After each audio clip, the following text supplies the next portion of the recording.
ఇక్కడికొచ్చిన media మిత్రులందరికీ పేరు పేరున అందరికీ దండాలు పెడుతున్నా.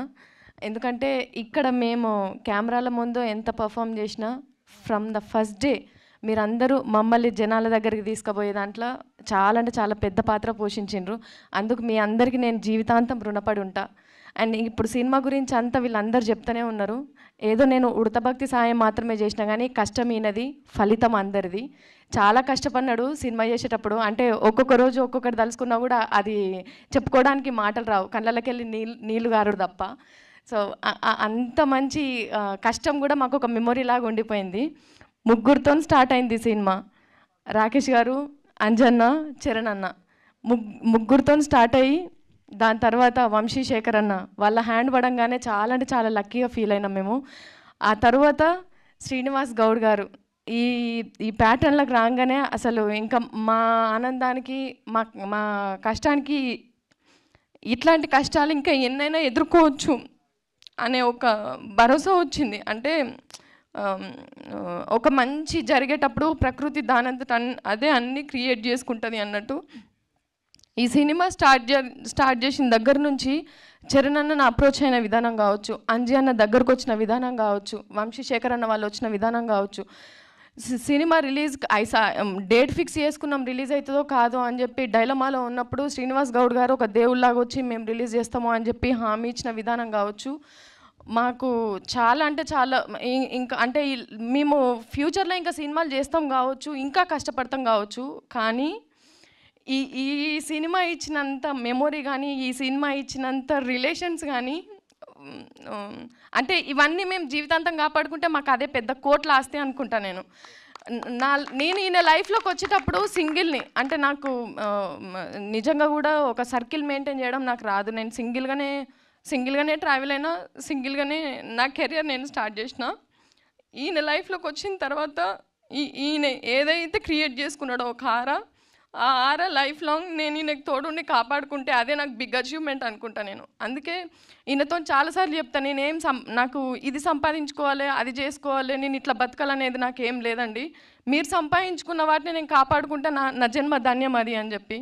సో నిజంగా ఇంతమంది ఉండి ఏ సినిమా చేసినా మీరు ఎక్కడ అడుగు పెట్టినా, మీరు ఎవరు చేయి పట్టుకున్నా వాళ్ళు నిజంగా ఒక ఫెవికల్ లెక్క మీతోని అతికిపోయి ఉంటారు. మిమ్మల్ని వదులుకోవాలని ఎవరు అనుకోరు. అంటే ఒక ఫ్రెండ్ లాగా లేకపోతే ఒక రిలేషన్ లాగా వచ్చిన వాళ్ళే మిమ్మల్ని వదులుకోవడానికి ఇష్టపడకపోతే, నేను మిమ్మల్ని కష్టంలో వదిలిపెట్టి మీరు కష్టం మీరు పడండి, ఫలితం వచ్చిన తర్వాత మనం అనుభవిద్దాం కదా అని నేను ఎట్లా అంట. అందుకే ప్రతి దాంట్లో కూడా నేను ఉండాలనే స్వార్థంతో ప్రతి మూమెంట్లో కూడా నేను ఉండాలి, నేను ఉంటే కొంచెమన్నా నేను షేర్ చేసుకొని ఆయనకు తలనొప్పి తగ్గించేదాన్ని అయితే కావచ్చు కదా అని ప్రతి దాంట్లో కూడా నేను బిడ్డను వేసుకొని తిరుగుతున్నాను అనమాట. చాలామంది అంటున్నారు, అంటే సినిమా ప్రమోషన్స్ కదా చిన్న పాపను పట్టుకొని ఇంతగానో అది చేయడం అవసరమా అట్లా అని చెప్పి. కష్టపడుతున్నది నా భర్త కదా, ఎదురింటోళ్ళు పక్కింటోళ్ళు అయితే నిజంగానే సుట్టం సూపు లెక్క పోతుంటేనేమో కానీ నా పెన్మిటి గుండె నిండా గాలి పీల్చుకొని ఈ సినిమా నేను కథ రాసుకున్నాను అనను. ఒక సినిమా నేను చేయాలి అనుకున్నప్పుడు ఒక స్నేహితుడి దగ్గరికి వెళ్ళి డిస్కషన్ చేస్తే తను ఇచ్చిన ఒక ఆలోచన, తను ఇంకో రకంగా మాట్లాడితే జరిగిన బాధ, అవమానం, దాని తర్వాత ఎట్టి పరిస్థితుల్లో ఈ సినిమా చేసి ఈ స్థాయి నుండి ఈ స్టేజ్ నుంచి నేను నీతోనే మాట్లాడుతున్నా, నువ్వు ఉంటే ఈ స్టేజ్లో నాతో పాటు ఉండేవాడివి, నువ్వు లేవు. But I'm thanks. ఎందుకు అంటే నువ్వు ఉంటే నీ కుటుంబం ఎంత ఆనందపడుతుందో తెలియదు కానీ వాళ్ళందరికన్నా నేనే ఆనందపడతాను. నువ్వు లేవు, థ్యాంక్ యూ వెరీ మచ్. నువ్వు కూడా ఉన్నావు అనుకొని నీకు ఒక ప్లేస్నిచ్చి ఈ వేదిక మీద నుంచి థ్యాంక్స్ చెప్పుకుంటున్నా. ఒక రాయి ఇసిరి కొడితేనే, దెబ్బ తగిలితేనే, మళ్ళీ తిరిగి వస్తేనే ఒక చిన్న మరక ఏర్పడుతుంది. ఆ చూసే విధానంలో ఒకరిని చూపిస్తే పెయింట్ అంటాడు, ఒకటి చూపిస్తే మరక అంటాడు, ఇంకొకటి చూపిస్తే అబ్బా ఏం గట్టిగా ఇసిరి కొట్టాడురా దానితో అంత తగిలిందంటారు. అంత బలంగా నువ్వు నాకు మాట్లాడబట్టే అంత కసిగా పెరిగి నేను ఈరోజు ఈ స్టేజ్ మీద ఉన్నాను. Thank you very much. ఆ తర్వాత ఈ స్క్రిప్ట్ పట్టుకొని నేను తిరగని చోటు లేదు, వెళ్ళని చోటు లేదు, వెళ్తే రాజకీయ కథ అన్నారు, వెళ్తే నువ్వు హీరో ఏంటి అన్నారు. దానికన్నా ముందు ఇంకో కొంతమంది హీరోలకు చెప్పాను, దగ్గరికి కూడా రానిలేదు, అది వేరే విషయం. నా జీవితంలోకి వచ్చి నన్ను ఈరోజు ఇక్కడ నిలబెట్టిందని చెప్పడానికి ఏమాత్రం ఆశ్చర్యం లేదు. ఇక్కడ మొక్కితే బాగోదు, 4 గోడల మధ్య కాళ్ళు మొక్కుతాను, అది వేరే విషయం. సుజాత తను నిలబెట్టిన విధానం ఈరోజు ఇక్కడ ఉన్నాను. దాని తర్వాత తను వచ్చి నాకు ధైర్యాన్ని ఇస్తే నా కూతురు వచ్చి నాకు సక్సెస్ ఇచ్చింది. దట్ ఈస్ నా కూతురు ఖ్యాతి. తన పేరు పెట్టిన ఖ్యాతి అయితే నాకు ఖ్యాతిని తీసుకొచ్చింది. Thank you very much. ఇంకా టెక్నీషియన్స్ చెప్పాలి, మా శేఖర్ అన్న, వంశీ అన్నకి పాదాభివందనాలు. యువి మీడియా వాళ్ళకి thank you very much Venkatanna. And hashtag media నన్ను ఎప్పుడు వెన్నంటి పెట్టుకొని మా మనోజ్ అన్న, హ్యాష్ట్యాగ్ మీడియా వారికి ఎంత థ్యాంక్స్ చెప్పినా, ఎందుకంటే మనం ఇక్కడ ఎంత చేస్తున్నా కూడా ప్రపంచానికి తెలియాలి, ప్రపంచాన్ని దగ్గరికి తీసుకెళ్ళాలి.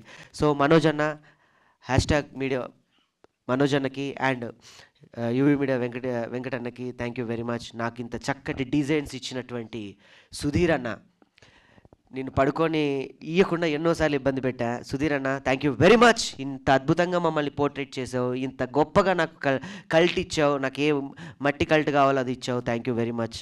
సో ఇంకొక టెక్నీషియన్ గురించి చెప్పాలి. ఎప్పుడు అతను టెక్నీషియన్ అనాలా, అన్న అనాలా, ఏమనాలో కూడా తెలీదు, దేవుడు అంట నాకైతే. మచ్చరణ అన్న థ్యాంక్ యూ వెరీ మచ్ అన్న, తప్పదు భరించాలి. ఇకపోతే ఈ సినిమా అందరూ నాది నాది అంటున్నా, నాది కానే కాదు. ఈ పదానికి దీనికి ఒక పేరు హ్యూమరాజులుగా జాయిన్ చేసుకుంటే మీకు శక్తి వస్తుంది, బలం వస్తుంది అన్నట్టుగా కొన్ని నేను నాకు పాజిటివ్గా అనిపించినప్పుడు కూర్చున్నప్పుడు నన్ను ఈ స్థాయిలో నిలబెట్టి ఈ అందరి ముందు నన్ను తలెత్తుకునేలా చేసిన వ్యక్తి గరుడవేగ అంజన్న. అందుకే గరుడవేగ మేకింగ్స్ అని పెట్టుకున్నాను. ఆ మేకింగ్సే నన్ను ఈరోజు కింగ్ చేసి ఇక్కడ నిలబెట్టింది. థ్యాంక్ యూ వెరీ మచ్ అన్న. నీకు నేను థ్యాంక్స్ చెప్పను, ఎందుకంటే థ్యాంక్స్ అంటే ఒక దాంతో పోయేది. నెక్స్ట్ మన సినిమా ఉంది, సారీ చెప్పకూడదు కదా, అది వేరే సందర్భంలో చెప్తాను. ఇక్కడతో అయ్యేది కాదు. త్వరలో ఈ నెలలోనే ఇంకో సినిమా నెక్స్ట్ వెంటనే ప్రకటిస్తున్నాను మీ మీడియా మిత్రుల సహాయ సహకారాలతో. మా వదినమ్మ పార్వతమ్మకి థ్యాంక్స్, ఎందుకంటే నిన్ను ప్రతి క్షణం ఈ సినిమాకి ఎవరైనా బ్లడ్ పెట్టారంటే ఆయనే పెట్టారు. అంటే ముక్కులోంచి బ్లడ్ వచ్చేది పాపం. సారీ అన్న. మా పార్వతమ్మకి థ్యాంక్స్.